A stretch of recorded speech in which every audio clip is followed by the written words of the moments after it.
In this episode, I'm going to show you guys how to properly gaff tape your cables down to the ground.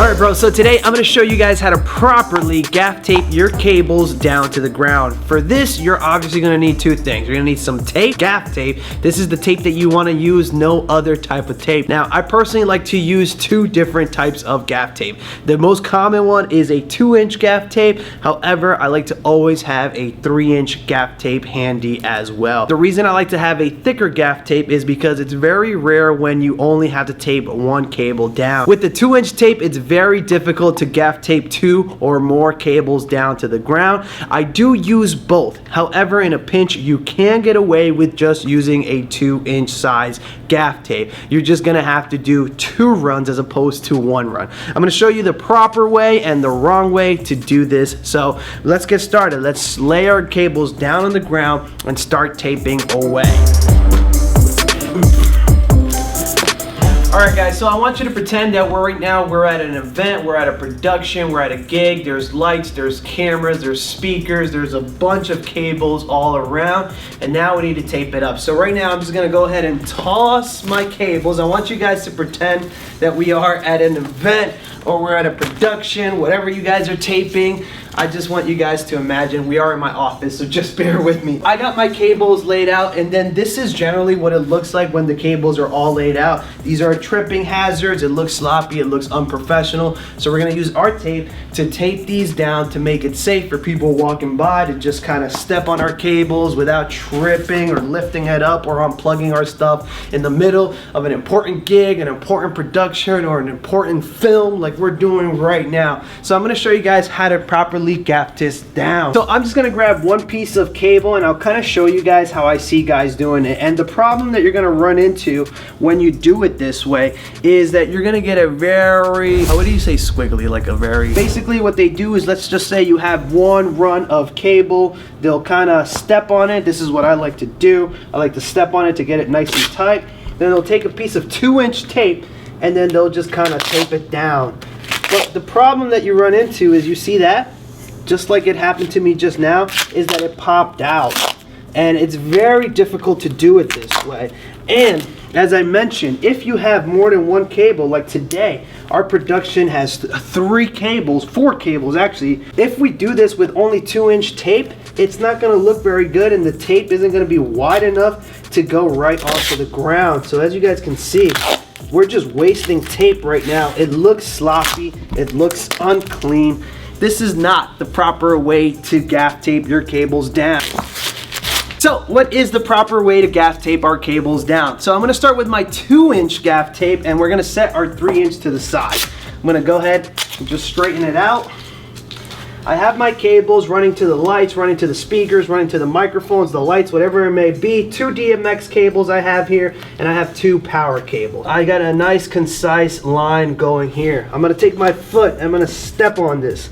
Then I'm gonna take some 2-inch tape, not that much, just enough to cover, and we're gonna do a vertical, not horizontal like we did before. Tighten these up nicely, and I'm gonna lay it down. Now, I'm gonna take my foot, I'm gonna step on this, and then I'm gonna pull my slack of cables. I'm gonna try to keep this as straight as possible. Don't have the cables overlap or switch positions. I wanna keep them nice and straight. I'm gonna grab my tape, another piece, same length. You wanna come up about 1 to 2 feet and tape it down just like that. If you really wanna get obsessive, you can do another run right here, like so, and now you have it. This is about 1 foot, this is about 2 feet. If you want to do every foot, if you're super OCD like me, you'll do every foot, but you will waste more tape. Now when you do this, you're going to create train tracks, so you're going to have a bunch of vertical lines going across. So now I'm just going to continue down the line nice and straight as I can. Sometimes you'll be on hardwood floors and it's way easier to align yourself because you can just follow the lines of the hardwood floor. Do the same thing. I'm going to take about a 6-inch piece of tape and we're going to hold it down. As you guys can see, the track is starting to take shape. Now we're gonna do the opposite. Instead of doing vertical strip, we're gonna do one long horizontal strip that covers our cable. And this is the reason I like to use 3-inch tape, because a lot of guys think that you're only gonna tape down 1, 2 cables. That's very rare in my opinion. I'm always taping down at the bare minimum 3. So 2-inch tape just doesn't cut it. It makes it difficult. So I'm gonna go right in the middle. See how straight I got this? I put my fingers right in between the cords and then I push down. So you see I got my cords there. Now, this isn't as straight as it could be, but you guys kind of get the idea. Take my fingers in between. Now, we have our nice tape job done. Could be a little bit straighter, but again, you gotta bear in mind that I am on carpet. Now let's set aside our 3-inch tape, put that to the side, and let's go back to our 2-inch. We're gonna come to the top and the bottom. We're not gonna do all the middle sections. We're gonna just take a piece, and we're gonna secure our 3-inch tape down. That's gonna remain there. And now we're gonna go to the end of our tape run. Same thing, about a 6-inch cut. Place it down. That secures our 3-inch tape down. But now this looks sloppy. As you guys can see, we got all these train tracks going. I personally don't like that look. If you're super OCD like me, you're gonna take your foot. I peel the tape up, put my finger where the 3-inch ran, and I pull back. See that? Gaff tape is super easy to cut. All right, same thing, gonna pull it off the ground, put my finger right where the 3-inch started, and then I'm gonna peel back. You guys can see it looks nice, professional. Everything's taped down and you're good to go, looking very professional. Now, just for example purposes, I'm gonna go ahead and show you the way I would do this if I only had 2-inch gaff tape to play with, because oftentimes I'll run out of my 3-inch tape and I'll only have 2-inch tape. So I go ahead, I peel this and I just go right here, right in the middle, same thing, and just go down the line until I hit the end and cut. That's not gonna cover our entire cable because we only went to the middle. We had 4 cables, so technically we only taped down 2. So now we're gonna do the other side. We did the top side, now we're gonna do the side closer to me. We're gonna come down, just put my finger down as I go. Nice and straight. Boom, like so. And we're gonna cut at the end. Always be sure to tape down your ends. Their ends are always going to be double taped. In this case, triple tape, because we had the 3-inch. So we go ahead and do that side. And we go ahead and do this side here. Tape it down, nice and easy. Boop. And now look at that. Super professional looking tape job. Like I said, it's way easier if you have the 3-inch tape. If you also just have 3-inch tape, a way you can get around doing the ends and save tape is you can just peel and just do half. When I do my tripods, my speaker tripods, and I need to tape and I only have the 3-inch handy, I just go ahead and do it through the side, cut, and I tape down the cables on my tripods. That's pretty much it. And when your gig is all done, the way I like to do this is I like to go to the edge. I put my feet on this. I raise the back end, including the first piece of tape that we did for our train tracks, and I just go ahead and pull all the way up. It should come up very nice and easy. Once I get to my last end, I'll pull it together, put my feet on it, and raise it up. Then this goes in the garbage. Kobe. And then we just have to get rid of our tracks, like so. Boom, that goes in the garbage. Now we pick up our cables. Little quick tutorial on how to properly wrap your cables. You start by grabbing it like so. This is actually kind of hard to explain, but I'll do my best to explain it to you guys. So I grab my cable like this, and then I make a loop. Then I fold my hand underneath like so, and then I bring it in, bring it in, bring it in, bring it in like so, and I make another loop. Now this time, I'm gonna do the opposite one. I'm just gonna go ahead and make a random loop. So I put my hand like this, pointing up, and then I just bring up a loop.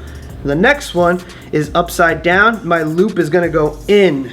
So I go my loop in, and so. I don't like to make super big hoops. I know a lot of guys like having super big hoops, but you know, when I'm packing, I like to have these nice and condensed like so. So I make my hoops about this size. They're not too big. Some guys do hoops like this big. I don't like doing that. If you have a nice tight one, I think it's better. People say it's bad for your cables, but I've been doing it and my cables last years and years. So all right, here we go. Let's continue. Next one is just a straight hoop, and then the other one is gonna be a hoop inside, and so. The next one is just a straight hoop, and then we go inside for the other one. We're probably not gonna be able to do that. We have our Velcro here. Go ahead and wrap it around. Wrap it around. Now this looks like it just came straight from the factory. Look at that. Do another one. Do another one for you guys. Put it like this on my hand. Put it out towards the audience, out towards the camera. Got it out like this. First one is just a regular loop, just a regular loop over. The next one, it's gonna be an inside loop. So we're gonna take our hand, go underneath, bring it in, bring it in, bring it in, bring it in, and line it up like so. The next one, always like this, just over. The next one is in. The next one is just over, and the other one is just in, like so. See that? And then we have the last and final slap. Take our Velcro. I'll list some Velcro as well as some tape down in the description below. Take it like so. Boom, another professionally factory finished wrap. Look at that. It looks like we just took it out of the packaging. That looks so good. All right, I do one more for you guys. Third time's the charm. If you guys aren't getting it yet, I know it's a little confusing. The first time I did this, I struggled with it. The way I used to wrap my cables was like this. And this is bad for your cables. This is more for like hose. So if you're doing it like this is bad for your cables. You can probably still get away with it. But if you want to do it properly, again, have the cable going out towards the camera, going out opposite you. You're gonna make a loop, just a regular loop like this. And then the next one is in. Just remember, over and in, over and in. Once you get that muscle memory, it's super easy. You're just gonna be doing it like it's nothing. Just practice with your cables at home. And this is my favorite part of the night. We put that in the box and now we pack it up and go home. And that's pretty much it. If you have any questions, please don't hesitate to ask them down in the comments below. Additionally, if you enjoyed this video and you found it helpful, please be sure to hit that like button. Be sure to subscribe if you're new around here for more helpful tips. And don't forget to turn on that bell so that you can be notified next time we do another tips and tricks video. Thank you, bro, so much for watching. I'll catch you on my next one. Peace.